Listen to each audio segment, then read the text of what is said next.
असा अन्याय सरकारने करायला नाही पाहिजे एखाद्या मराठा समाजाच्या गोरगरिबांच्या लेकरांवरती। तुम्ही कितीही प्रयत्न केले, आरक्षण फडणवीस साहेब मी घेणार आहे, मुंबईला येणार आहे, उद्या 7 वाजता, उद्या 27 तारखेला 10 वाजता आम्ही सगळे मराठी मुंबईकडे कूच करतोय। यापूर्वी परवानगी मागितली होती का? सरकारनं परवानगी दिली होती का आझाद मैदानासाठी? सगळं मागितलेलं आहे, तिथल्या टीमा सगळे काम करतात, व्यासपीठ उभारायचं काम चालू आहे। म्हणजे परवानगी दिली होती अगोदर दिली असं तवाच करायलेत ना मुंबईला, उगाच करायलेत का? दिलीच ना परवानगी। मग आता हे सरकारचा खेळ आहे सगळं, न्याय देवतेचा नाही। मराठा आरक्षणासाठी छत्रपती संभाजीराजेंनी जेव्हा आझाद मैदानावर गेलं तेव्हा त्यांना परवानगी मिळाली, मात्र आता कुठेतरी द्यायचं जीवारात आरक्षण बसतंय, रास्त मागण्यात, खऱ्या मागण्यात, कायद्याला धरून आंदोलन बी लोकशाही मार्गाने कायद्याला धरू नये म्हणून त्यांची पोटदुखी ती मराठ्यांविषयी। त्यांना वाटतं मराठीने दगडफेक करायला पाहिजे, जाळपोळ करायला पाहिजे, मराठी ते करत नाहीत। लोकशाही मार्ग आणि कायदा मानणारे मराठी त्यांनी शांततेत आमरण उपोषणाची भूमिका घेतली आणि तिथं सरकार हरलं। आता हे सरकारच्या उचापात्या आहेत, घेणं नाही देणं नाही। कोण जातं हे न्यायालयात आपल्याला? बघा आमच्याकडून का सरकार? आपले देवेंद्र फडणवीस, दुसरं कोण? दुसऱ्याला काय घेणं? दुसऱ्याला वाटतं व्हावा कल्याण। आज ओएसडी आले होते आणि आज निकाला। आता काय ते डाव असू शकतो, पण मी आहे ना षडयंत्र तोडायला, योग्य नाही समजा असू शकतो, त्याचं काय सांग? डाव करून सुरू झालं हा, ते तर पहिल्या दिवसापासून सुरू आहे, कालचं जुळलं नाही। ते गैरसमज नेरेटिव्ह पसरवण्याचा प्रयत्न केला, गरीबाला आरक्षण द्यावं लागेल म्हणून नाही बोलून मला आरोपीच्या पिंजऱ्यात उभा केलं, तिथं त्यांच्याच कार्यकर्त्यांनी केलं। ते त्यांच्या लक्षात आलं, लोकांनी सांगितलं आमच्या आई बहिणीला आणलं तेव्हा तुम्ही पुढे गेले, आम्ही तर नाही बोलून आमच्यावर आरोप करायला लागला तुम्ही, त्यामुळे तिथं हारले।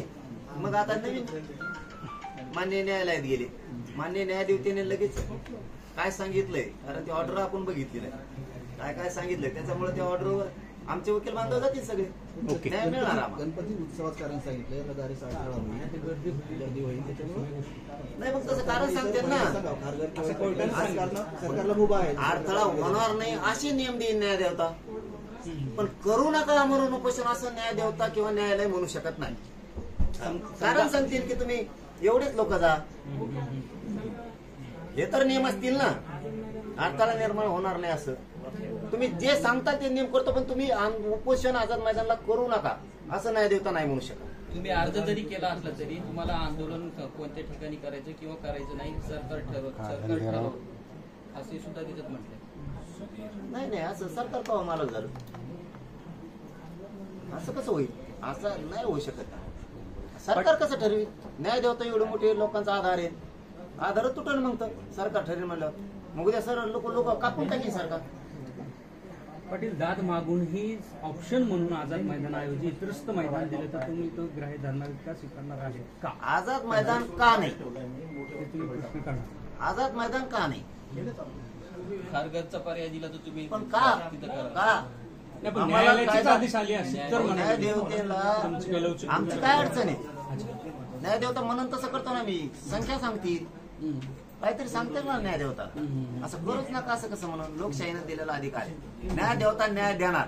मी सांगतो तुम्हाला, आमचे वकील बांधव सुद्धा जातील आता, 100% न्याय देवता आम्हाला सुद्धा न्याय देणार आणि आमचा विश्वास आहे न्यायालयावरती, न्यायदेवतेवरती 100% आम्हाला परवानगी देणार। तुमचे वकील तातडीने दाद मागणार न्यायालयात जाणार, तातडीनं जाणार, का नाही जाणार? आम्हाला अधिकार आहे। पाटील, परवानगी अगोदर दिली होती का आझाद मैदानाची?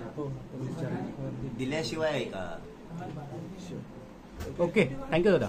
अरे बाबा, ते माननीय न्यायदेवतेनेच, न्यायालयाने तिथं सांगितलेलं आहे की या ठिकाणी लोकशाही मार्गानं जनता राज्यातली आंदोलनं करू शकते।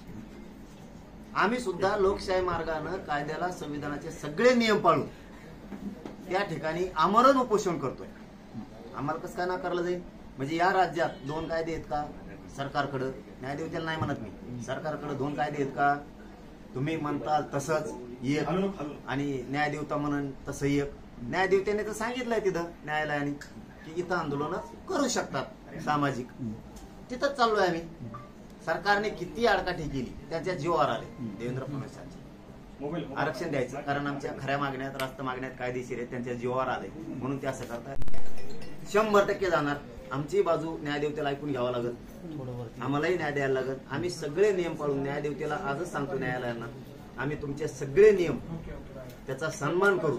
आझाद मैदानात आंदोलन शांततेत उपोषण करणार, आमरण उपोषण करणार आणि मी 29 ऑगस्टला आझाद मैदानाला येणार आहे. पाटील 2 आठवड्यानंतर सुनावणी ठेवलेली न्यायालयानं. आता 15-16 घंटे राहिले असतील. नाही असं नाही होत. आम्ही न्यायदेवता न्याय देणार. आमचे वकील बांधव जातील न्यायावर त्या प्रक्रियेवर मला काहीही बोलायचं नाही.